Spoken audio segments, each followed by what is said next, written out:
전기요금 사계절 내내 채소들한테 적합한 온도를 만들 수가 있어요. 뿌리가 나와서 이렇게. 사장님에게 아쿠아포닉스란?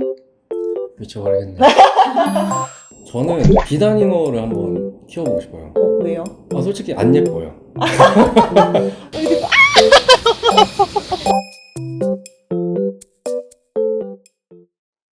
안녕하세요. 토끼엄지입니다. 오늘 제가 어디에 와 있는지 아세요? 바로 충북 청주에 와 있는데요. 아쿠아포닉스를 하고 있는 하우스가 있다 해서 찾아왔습니다. 아쿠아포닉스? 그게 뭐지? 하시는 분들 있으시죠? 저도 궁금한데요. 한번 보러 가보실까요? 여기는 이제 육묘실이고요.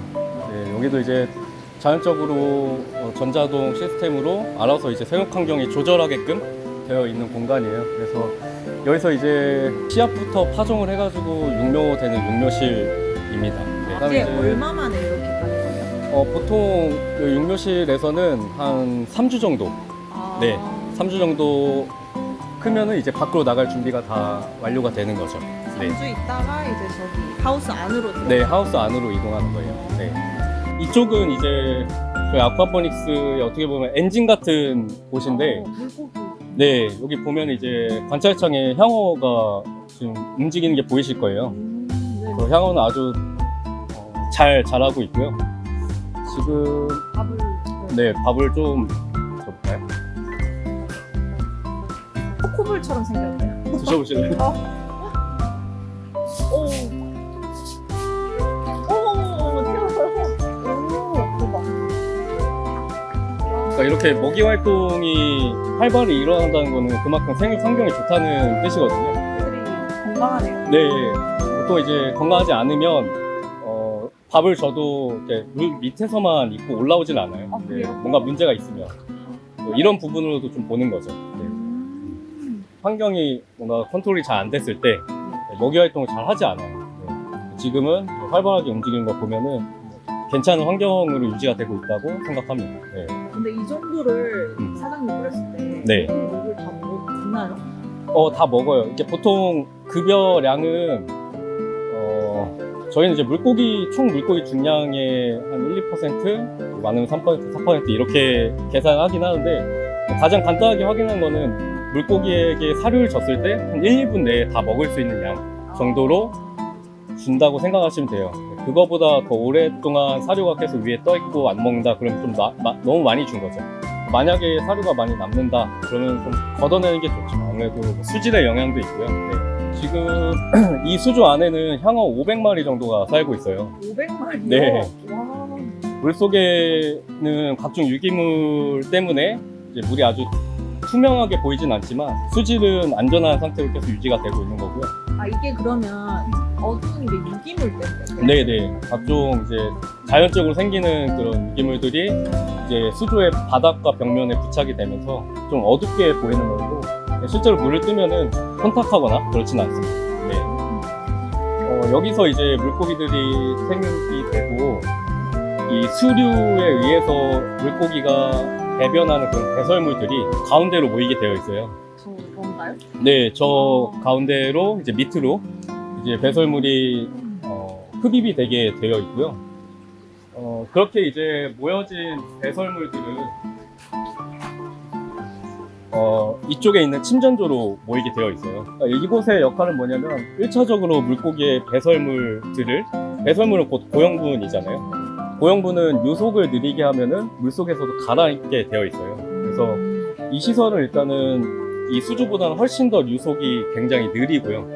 배설물들이 물보다 밀도가 높기 때문에 바닥으로 가라앉게 되어 있어요.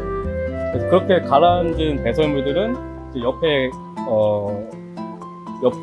관을 통해서 따로 배출이 가능하고요. 그래서 뭐 물고기 배설물을 따로 청소하거나 그럴 필요는 없어요. 침전된 배설물만 이제 밸브를 열어서 빼내고 닫으면 끝이니까. 부분적으로 사료에도 이제 지질이라는 영양성분이 있잖아요. 지방분이. 지방분은 아무래도 물보다 밀도가 낮기 때문에 물 위로 뜬단 말이죠. 그런 그 소수의 부유물들만 위에서 이렇게 떠서 제거를 해주시면은 크게 손 관리할 필요는 없습니다. 네. 고형분이 침전된 물은 암모니아가 많이 함유된 물이에요. 아무래도 물고기가 배설하면서 생긴 이제 암모니아들이 아직까지는 많이 함유가 되어 있는데, 이쪽에서는 이제 포기성 박테리아에 의해서 암모니아가 질산염으로 변환되는 과정을 겪는 필터예요. 네. 그래서 여기는 이제 물리적으로 역할하는 필터라고 생각하시면 되고, 여기서는 이제 생물학적으로 필터링이 되는 공간이라고 생각하시면 돼요. 그럼 여기에 있는 네. 것들이 이제 식물한테 영향을 주는. 네, 그렇죠. 이쪽을 오, 간단하게 보시면 와 이게 뭐예요? 이 안에 유동하고 있는 물체는 메디아라고 불리는 거고요. 그러니까 흔히 얘기해서 박테리아가 살고 있는 집이라고 생각하시면 돼요. 계속 이렇게 산소와 맞닿으면서 유동하면서 이 박테리아가 암모니아를 질산염으로 변환시켜요. 질산염은 채소의 양분으로 쓰이기 때문에 암모니아가 변환되지 않고 채소한테 흘러가면 채소가 잘 자랄 수가 없거든요. 그래서 꼭 이 생물학적으로 박테리아에 의한 분해가 이루어져야지 채소의 양분으로 갈 수가 있습니다. 네. 이게 진짜 중요한 작업이에요. 네, 정말 중요한 작업입니다. 근데 사실 이 박테리아라는 것이 굉장히 미세하기 때문에 이 필터의 공간에서만 살지 않고 사실상 이 전 시설에 박테리아가 다 흩뿌려져서 살고 있긴 해요. 근데 박테리아가 좋아하는 환경과 박테리아가 살 수 있는 집을 이곳에 제일 많이 마련해 놨기 때문에 여기서 가장 많은 분해율이 나오게 됩니다. 여기서 이제 박테리아라고 하면 호기성 박테리아를 말하는데, 호기성 박테리아가 산소를 좋아하잖아요. 근데 이 시설을 유지하는 데 있어서 호기성 박테리아만 있어서는 안 돼요. 산소를 싫어하는 현기성 박테리아도 존재를 해야 되거든요. 그래서 오히려 100% 이렇게 이 메디아가 유동되는 구역으로 다 마련해 놓는 게 아니라, 간단하게 이제 메디아가 움직이지 않고 산소와 맞닿지 않게 유지하는 곳에서는 현기성 박테리아가 자랄 수 있는 거죠. 전반적으로 이제 수질을 정화시키고 뭐 유해한 어떤 물질들을 분해시켜주는 그런 박테리아의 활동을 기대하고 이렇게 설비를 해놨습니다. 저희 같은 경우에는 품종은 보통 한 5가지에서 6가지 작물을 재배하고 있어요. 저희는 유럽종 채소를 재배하고 있는데, 젊은 분들한테는 굉장히 어떻게 보면 익숙할 수 있는 채소들이에요. 샐러드용으로 많이 쓰시는. 네, 샐러드용을 많이 사용하기 때문에 조금 이제 연세가 있으신 분들이나 아니면 좀 많이 접하지 않으셨던 분들은 좀 생소하실 수도 있는 채소들이거든요. 그래서 저희는 약간 채소를 그 샐러드용과 쌈요리용 용도에 맞게 판매를 하고 있어요. 종류를 말씀해 주실 수 있나요? 레드 스위트라는 멀티리피 타입의 채소예요. 와인색의 색깔이 굉장히 매력적인 채소고, 밑둥을 잘라내면은 모든 잎이 다 분해가 돼서 잎이 얇고 많기 때문에 쌈 요리용에 적합하다기보다는 샐러드에 가장 적합한 품종이라고 생각하시면 될 것 같습니다. 이쪽에 있는 거는 이제 흔히 말하는 이제 프리라이스라는 종류예요. 트리라이스. 네, 이 제품 같은 경우에는 굉장히 조직이 좀 단단하고 아삭해요. 네, 그리고 쓴맛이 거의 없고 좀 단맛이 약간 도는 제품이고요. 약간 브로콜리 같이 모양이에요. 네, 양상추보다 훨씬 더 아삭아삭 거리는 맛이, 식감이 있고, 그 끝이 약간 곱슬머리처럼 이렇게 말려 있어서 각종 뭐 샌드위치나 햄버거 그런 요리용에 좀 적합한. 네, 저희는 이거 가지고 이제 까나페 같이 만들어요. 아가나페도 사용하는 네네. 거예요? 시식 행사 때 많이 내드리는데 소비자분들이 굉장히 만족하시면서 드시는 품종 중에 하나입니다. 네. 요거는 어떤 샐러드용인가요? 버터헤드는 이제 가장 대중적인 그 유럽종 상추 중에 하나죠. 근데 보통 이제 버터헤드는 샐러드 용도보다는 그 쌈 요리용에 많이 사용을 하세요. 막 자라고 있는 품종들이고요. 지금 보시면 이제 이런 버터헤드 같은 경우에는 처음에 자랄 때는 양옆으로 많이 퍼져서 자라야 돼요. 양옆으로 많이 퍼져서 자라야지 앞으로 이제 안쪽으로 결부될 자기 몸집을 지탱할 수 있는 그런 받침이 되거든요. 스위트라는 품종인데요. 방금 전에 설명드렸던 레드 스위트 품종 있죠? 그거의 약간 이제 초록색 버전이라고 생각하시면 돼요. 똑같은 건데 색깔만 다른. 네, 건가요? 근데 약간의 차이는 있어요. 이 스위트가 더 많은 잎을 가지고 태어나고요. 그리고 레드 스위트보다 조금 더 단맛이 있어요. 굉장히 부드럽고 쓴맛은 거의 없습니다. 그러면은 쓰이는 것도 또 샐러드용으로 네, 똑같이. 많이 쓰이거나, 요즘에는 저 스위트로 비빔밥 하시는 분들 되게 많더라고요. 네네. 약간 다이어트 하시는 분들 네네. 식단하기에 좋을 것 같아요. 그렇죠. 지금 보시는 건 이제 신기하다. 롤로 그린이라는 품종인데요. 품종이 사실 청상추 아, 느낌하고 좀 많이 비슷해요. 네. 잎이 굉장히 넓고 좀 이렇게 쌈 싸 먹을 때 가장 좋은 식감을 내는 품종이기도 하고 관리를 많이 안 해줘도 잘 자라나는 품종이고 대신 청상추보다는 쓴맛이 거의 없는 수준이어서 애기들도 되게 맛있게 잘 그래요? 먹어요. 네. 여기 하우스 안에 이렇게 작은 하우스를 지으신 이유가 있을까요? 그 비닐 덕트에 시원한 바람이 나고 여기 구멍이 뚫려 있네요. 저희 아쿠아포닉스 농장은 바람이 나와요. 시원한 바람이 나고 오, 네. 진짜네. 아, 저기에서 바람이 이렇게 나와서 이제 작물들한테 주는 네, 그렇죠. 여름, 겨울에는 채소가 잘 자랄 수 있는 환경을 만들어줘야 되거든요. 근데 보통 그런 환경을 만들려면은 여름에는 굉장히 출력이 좋은 뭐 냉방기를 설치해야 되고 겨울에는 값비싼 뭐 기름을 쓰면서 태우는 그런 기름 보일러라든지 열풍기 이런 것들을 사용을 해야 돼요. 근데 그런 기계들을 쓰면은 그만큼 전기료가 많이 나오잖아요. 그렇죠. 근데 그 전기료가 사실 좀 농사를 지으시는 분들, 이런 시설 재배를 하시는 분들은 아시겠지만 몇백만 원 수준으로 나오거든요. 네. 많은 매출을 내도 그런 유지 관리비, 그리고 운영비, 그리고 에너지 비용으로 많은 돈들이 이제 지출이 되는 거죠. 지열을 이용한 냉난방 시스템을 저희가 엔지니어 분과 같이 개발을 했어요. 그래서 이 농장에 적용이 되어 있고 전기요금 몇십만 원 정도로 사계절 내내 채소들한테 적합한 온도를 만들 수가 있어요. 네. 이 온도에 대한 열 손실을 최소화하기 위해서 이 시설 하우스 안에 또 별도의 작은 하우스를 만들었고요. 그래서 이 공간에만 냉난방을 해주니까 그만큼 출력이 많이 필요하지도 않고 에너지가 많이 필요하지도 않죠. 네. 그래서 저희 농장에는 여름에도 겨울에도 일정한 수준의 채소들이 좋은 품질로 나올 수가 있어요. 바람이 나오는 거는 에너지 비용이 굉장히 저렴하기 때문에 365일 24시간 계속 가동이 되거든요. 지금처럼 여름에는 뜨거운 공기가 땅속으로 들어가서 땅속을 통과하면서 시원한 바람이 지금 나오고 있는 거거든요. 자, 뜨거운 바람이 땅속에 들어가서 땅속에 열 에너지를 보존을 해요. 그렇게 이제 몇 달 동안 가을을 지나 겨울이 되면은 그 몇 달 동안 축적된 열 에너지, 따뜻한 에너지가 이제 겨울에는 반대로 이제 나오게 되는 거죠. 그래서 겨울에도 뭐 외부 온도는 지금 이 지역 같은 경우에는 영하 15도까지 떨어지거든요. 네. 시설 외 부분에 영하 15도일 때 이 냉난방 장치를 가동을 하고 이 시설 하우스를 개폐를 좀 가려 놓으면 이 안에 온도는 영상 10에서 15도 사이로 계속 유지가 될 수 있어요. 그 정도만 되면 겨울에도 채소들이 뭐 생육 아주 활발하게 성장은 못할 수는 있어도 조금 느리지만 잘 자랄 수 있는 환경을 적은 비용으로 만들 수가 있어요. 그럼 여름이든 겨울이든 10에서 15도를 적정 온도로 유지를 하는 건가요? 겨울에는 그 정도 되고요. 여름에는 한 25도 정도? 아, 25도 네. 정도? 네. 한 낮에 하우스 내부 온도가 40도, 50도가 넘어가도 이 작물이 자라는 이 공간의 내부 온도는 25도에서 28도까지 맞출 수가 있습니다. 와, 네. 하우스. 저희는 이렇게 더운데, 네, 여기 안에서는 여기는 그렇게 덥지 않아요. 네네. 그래서 이런 기술들 때문에 여름에도 겨울에도 계속 작물 판매를 할 수 있어서 매출을 증대시킬 수가 있고, 그리고 기본적으로 에너지 비용이 굉장히 적게 들어가기 때문에 이익률 또한 높아질 수밖에 없어요. 사실 여기 안에도 볼 수 있나요?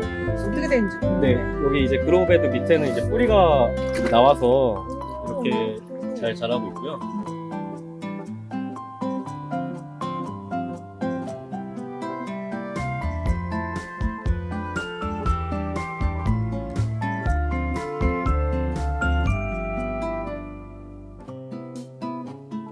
사장님 소개 한 네. 번만 부탁드리겠습니다. 저는 그 청주에서 아쿠아포닉스 농장을 운영하고 있는 농업회사법인 바이드팜 대표 유기현입니다. 아, 네, 반갑습니다. 네. 저희 구독자분들께서 네, 아쿠아포닉스에 대해서 굉장히 관심이 많이 가지셔가지고 네. 문의가 엄청 많이 들어왔어요. 아쿠아포닉스를 많이 하시는 분들도 좀 잘 없고 네, 그래서 이 아쿠아포닉스에 무엇인가요? 일단 아쿠아포닉스 농법은 기본적으로 기후가 척박하거나 아니면 뭐 자원이 부족한 지역에서 이제 채소를 원활하게 키우기 위해서 연구된 농법이고요. 사실 우리나라에 아쿠아포닉스가 도입되고 연구 개발부터 한 걸로 치면은 거의 10년이 넘었습니다. 네, 그 연구가 되고 개발이 되고 상용화된 거는 사실 일반적으로 몇 년 되진 않았고요. 네.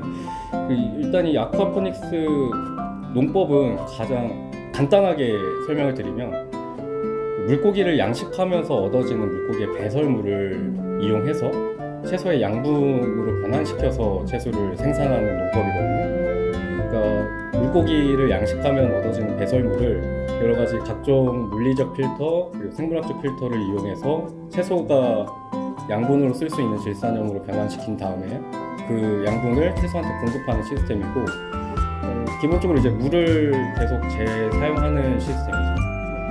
그럼 이제 아쿠아포닉스를 하신 지는 얼마나 되신 거죠? 이제 아쿠아포닉스를 통해서 수익 활동을 한 지는 한 6개월 정도 됐고요. 연구하고 설계하는 데는 한 2년 정도 수익 활동 없이 네, 연구하고 개발하는 데 시간을 좀 많이 쏟았습니다. 공부를 진짜 많이 하셨겠네요. 네, 좀 다른 설계나 아닌 시스템이 좀 적용이 되어 있어요. 그러면은 일반 수경 재배랑 차이점이 있나요?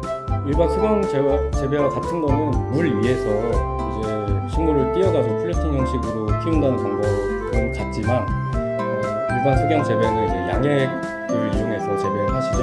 네, 그 채소가 자랄 수 있는 최적의 영양 성분을 밸런스를 맞춰서 양액을 공급을 하지만 아쿠아포닉스는 순전히 그런 양액이 일체 없고 물고기의 배설물에서 얻어진 양분으로만 네, 채소를 키우는 방식이에요. 화학 첨가물이나 뭐 화학 비료를 사용한 일은 없는 친환경 농법이에요. 네. 일반 수경 재배 그 식감도 다른가요? 식감 부분에서는 큰 차이는 없을 거라고 생각하는데 아쿠아포닉스 채소가 좋은 이유 중에 하나는 품질이거든요. 보관 기간이 굉장히 길어요. 채소가. 얼마나? 뭐 저희가 자체 테스트로 했을 때는 냉장 보관만 잘 하시면 한 달까지도 네, 로스율 5% 이내. 하지 않고 그냥 따서 넣었을 때를 말하시죠? 아, 네네, 그렇죠. 네네. 가실류를 만약에 저기서 키운다 하면은 영양분이 부족해서 이제 그런 조직 같은 게 좀 많이 자랄 수 없다 했었는데 만약 물고기 개체수를 많이 키우고 채소를 작게 키우면 가실류도 가능한 건가요? 그러니까 예를 들어서 물고기를 많이 키우고 채소를 적게 키우면 그만큼 영양 성분이 많으니까 그럼 과실류도 키울 수 있지 않겠냐라고 하면은 이론적으로 가능한 부분이 있긴 있는데 현실적으로 어려운 게 물고기가 그걸 못 살아요. 물고기가 양이 너무 많아지고 영양 성분이 많다는 거는 그만큼 배설물의 양이 많다는 건데 배설물은 곧 암모니아잖아요. 그 암모니아 수치가 물고기를 죽게 만들 거예요. 그럼 이게 물을 갈아주지 않아도 괜찮아요? 네, 물은 사실상 이 아쿠아포닉스 시스템에서 저희 농장 같은 경우는 거의 95% 정도가 재사용이 되고 있어요. 그래서 뭐 지하수가 부족한 지역에서도 저희 아쿠아포닉스를 충분히 활용하실 수도 있고, 네. 손실되는 5%는 이제 채소가 자라면서 자연스럽게 채소의 수분으로 들어가거나 아니면 자연 증발되는 분, 그 정도가 5% 정도 손실이 되고, 네, 뭐 자원 재활용 측면에서 굉장히 이득이 있는 농법이죠. 네. 진짜 갈아야 되겠다 하는 때가 있나요? 아니요, 그런 일은 없습니다. 아, 네네. 그냥 그대로 쭉 사용하셨어요? 네. 계속 뭐 물고기와 채소에 의해서 그리고 여러 필터에 의해서 계속 정화되고 네, 양분이 흐르고 이런 순환 시스템이기 때문에 물을 따로 확 버리거나 뭐 그러는 일은 거의 없습니다. 네. 그러면 뭐 갈아줘야 되는 주기나 이런 것도 따로 없겠네요? 없죠. 네네. 굉장히 그럼 편하게 이렇게 뭔가 할 수 있겠어요? 네, 그런 부분에서는 사실 손이 안 가긴 하죠. 네네. 그 아쿠아포닉스를 해야 되는 그 물고기도 따로 정해져 있을까요? 명확하게 정해져 있지는 않지만 이 아쿠아포닉스가 다른 농법에 비해서 연구된 지 아주 오래된 그 농법은 아니기 때문에 그런 연구에 의해서 충분히 사용이 가능하다는 그런 품종들이 있긴 있어요. 그래서 그 품종들 위주로 이제 상용화를 하고 있는 건데 저희 농장 같은 경우에는 이제 향어를 키우고 있습니다. 네. 왜 향어를 선택하셨어요? 일단은 생육하는 환경 자체가 그 뭐 온도라든지 아니면 뭐 먹이 활동이라든지 그 범위가 굉장히 넓어요. 그래서 뭐 사육하기에 굉장히 까다로운 어류가 아니고요.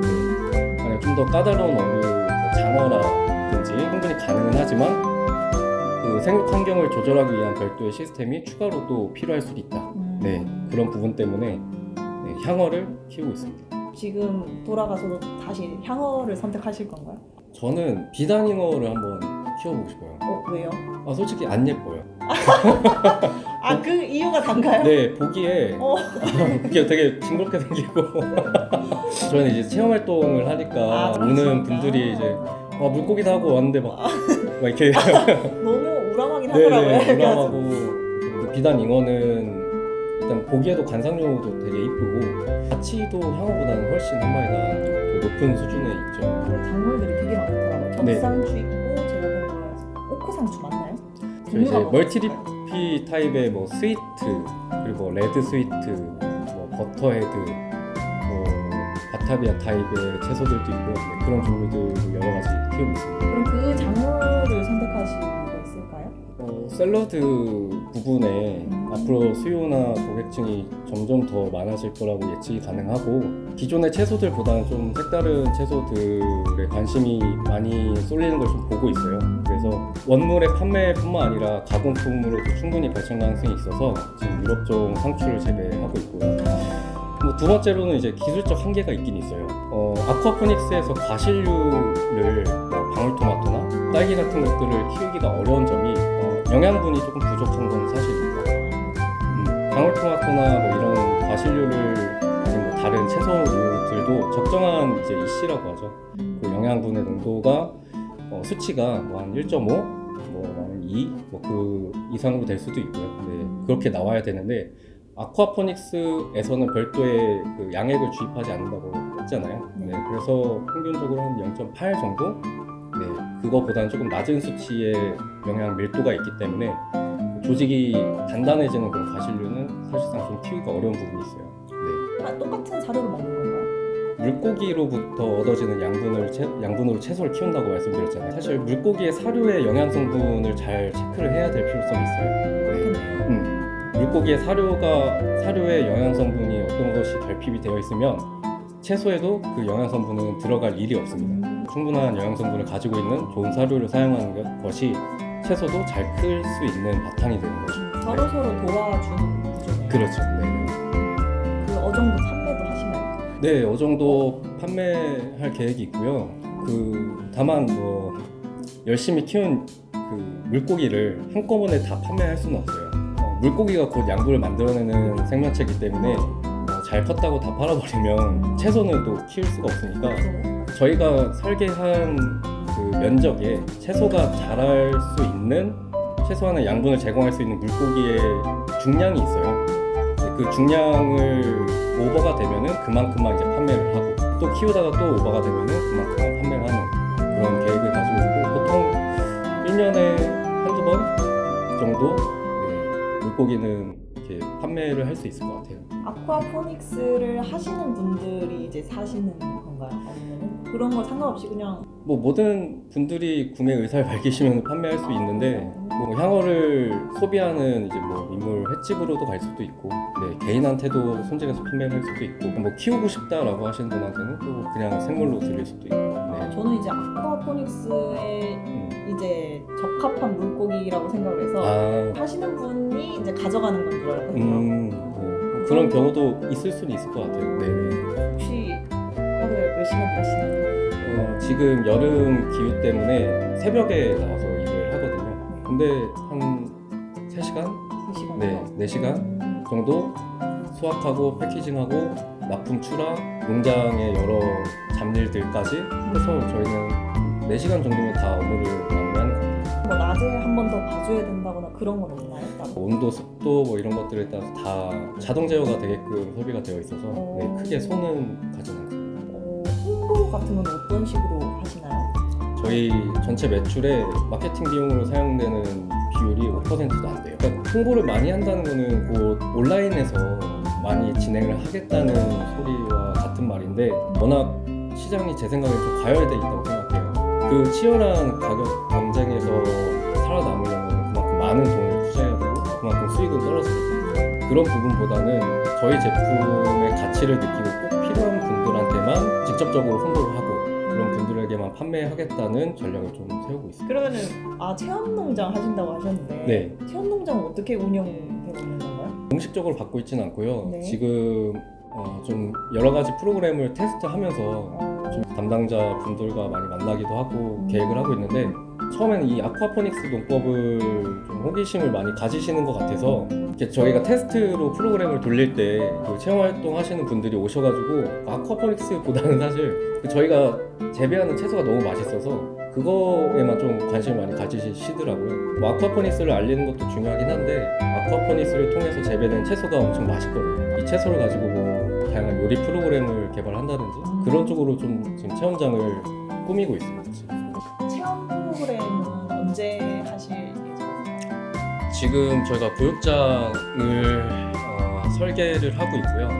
미니 아쿠아포닉스 설비들 좀 많이 들어올 예정이고, 아마 이번 여름 동안 열심히 땀 흘리면서 만들면 하반기부터는 좀 그런 활동들이 가능할 것 같아요. 아마 이제 학생들 위주로 체험 활동이 되지 않을까 생각하고 있습니다. 진짜 좋은 체험일 거예요. 재밌어 했으면 좋겠습니다. 저희 지역에서는 또 아쿠아포닉스 농장이 없어서 와 여기 딱 한 군데 있는 네네네. 건가요? 그래서 좀 활성화가 됐으면 하는 바람이 있죠. 그럼 요거를 하시면서 느낀 점 있을까요?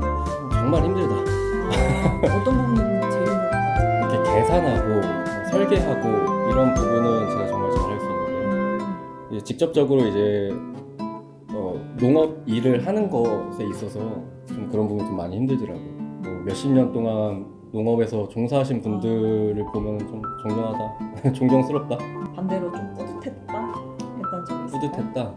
저희가 이렇게 설계하고 열심히 연구 개발한 결과물이 뭐 큰 제한 없이 잘 시스템이 돌아가고 있다는 걸 느낄 때 가장 뿌듯하고 보람이 되고요. 그러니까 시스템이 잘 돌아간다는 거는 그만큼 생물도 잘 생장을 하고 있고, 그리고 그로 인해서 판매 활동도 잘 되고, 뭐 저희가 설계할 때 중점적으로 뒀던 저희 농장의 뭐 에너지 비용의 절감 부분도 계획대로 그렇게 되고 있는 부분들이 있어서 그런 것들을 이제 실질적으로 딱 수치적으로 봤을 때 좀 많이 뿌듯하죠.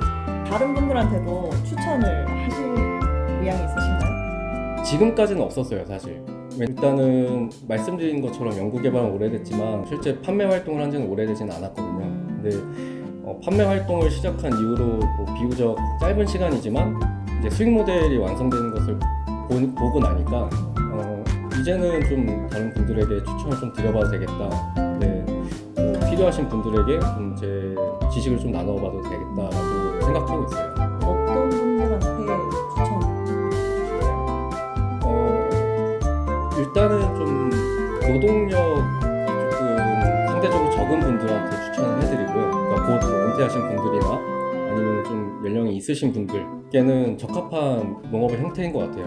왜냐면 아무래도 일거리 자체가 많지 않기 때문에 저와 같이 이제 청년 농부들이 많이 도전했으면 하는 그런 분야예요. 농사하면 되게 힘들 거라고 네, 생각을 네, 하잖아요. 네. 근데 이런 방법도 있다라는 거를 알 수 있으니까 네네. 아쿠아포닉스를 이제 할까 말까 고민하시는 분들이 굉장히 많아요. 네네. 그럼 이제 그런 분들한테 해주고 싶으신 말이 있으실까요? 네, 일단 아쿠아포닉스는 굉장히 매력적인 농법이라는 건 확실하고요. 이제 다만 스스로 이제 좀 그 농법에 대한 개념이나 그 향후 어떻게 발전이 가능할지에 대한 고민을 좀 많이 해보시고, 제일 중요한 이제 판매 전략이나 수익 부분도 면밀하게 검토를 하신 다음에 도전하시는 것이 가장 좋습니다. 네. 그럼 이제 아쿠아포닉스를 할 때 주의해야 될 점도 따로 있을까요? 사실 정말 크게 없습니다. 근데 단 하나 제일 중요한 건 일단 물고기. 물고기 어떤 종류를 선택하는 거? 아니면 물고기를 잘 케어해야지 전반적인 아쿠아포닉스 시스템이 잘 돌아갑니다. 만약에 물고기가 잘 자라지 못하는 환경이 되면 모든 시스템이 망가지기 시작해요. 뭐 이게 조금 욕심을 부려서 뭐 영양분을, 뭐 양액을 추가로 투입한다, 아쿠아포닉스 시스템에 약물을 뭐 쓴다, 이럴 경우에 물고기한테 해가 될 수가 있거든요. 물고기가 죽는 순간 아쿠아포닉스 시스템은 그냥 셧다운이 되는 겁니다. 네. 그래서 물고기 케어만 잘 해주면 크게 아쿠아포닉스에서는 손이 들어가지 않습니다. 그럼 물고기들의 이제 그 환경이 좀 중요하겠네요. 그렇죠. 온도라든지 네. 먹이라든지 네, 맞습니다. 네. 이런 거는 내가 조금 아쉬웠다 하는 점이 있을까요? 일단 저는 기본적으로 굉장히 만족하고 있고요. 네.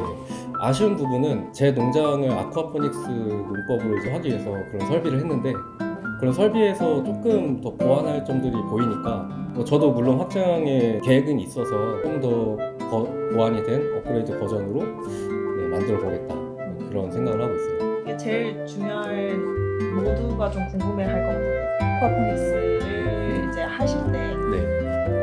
얼마나 들으셨는지. 저희 농장은 이연동 하우스로 지어져 있고요. 네. 굉장히 합리적인 비용으로 되게 품질 좋게 만들어주셔서 아쿠아포닉스 설비 같은 경우에는 업체를 찾아서 맡기지 않고 다 제가 설계하고 직접 자재들을 공수해서 이제 설계 도면에 따라 만든 거라서 그 비용을 산정하기가 조금 어려운 부분이 있어요. 근데 한 가지는 저도 이제 아쿠아포닉스를 처음 시작하고 연구할 때 견적을 전문 업체로부터 받아봤는데 굉장히 높은 금액이었어요. 정말 저희 규모에서 지출하기 좀 어려운 규모의 금액이었어서 제가 들어간 비용으로 비교하면 절반 수준으로 저 설비를 다 마무리했던 것 같아요. 근데 제가 직접 했을 때. 사장님께서 계획하고 계신 매출이 있다고 들었는데 그래서 수익이 계획하신 대로 나가시는지. 근데 지금 수익은 좀 제가 계획한 대로 잘 나고 있는 것 같습니다. 그래서 보통 여름, 겨울에 좀 많은 에너지 비용을 감당하느냐고 수익이 많이 줄어드는 농가 분들을 많이 보고 있어요. 그런 부분에서 저희 농장은 조금 에너지 절감을 할 수 있는 설계가 그리고 설계와 그리고 설비가 되어 있어서 그런 에너지 비용으로 지출되는 부분이 굉장히 적기 때문에 수익도 제가 생각한 대로 충분히 남고 있습니다. 지금. 사장님에게 아쿠아포닉스랑 미쳐버리겠네. 정말 재밌거든요. 계산할 것도 많고 알아볼 것도 많고 연구할 것도 많고 미래 발전 가능성도 보는 것도 되게 재밌어요. 직접 이제 적용하고 하려고 하면은 진짜 머리가 터져버릴 것 같고 뭔가 정보가 없으니까 더 그럴 것 같아요. 네네. 그렇죠? 여기서 더 이렇게 발전시킬 수 있는 부분들이 굉장히 많거든요. 근데 그런 부분을 또 계속 테스트하고 도전하고 실패하고 이런 과정을 겪으니까 미쳐버리겠네. 아, 네. 그 아쿠아포닉스를 정말 궁금해하시고 정말 정보가 없으신 분들에게 엄청 좋을 것 같아요. 네네. 진짜 인터뷰 이번에 너무 잘해주셔서 감사하고 네. 저희는 다음 뵙도록 하겠습니다. 감사합니다. 수고하셨습니다.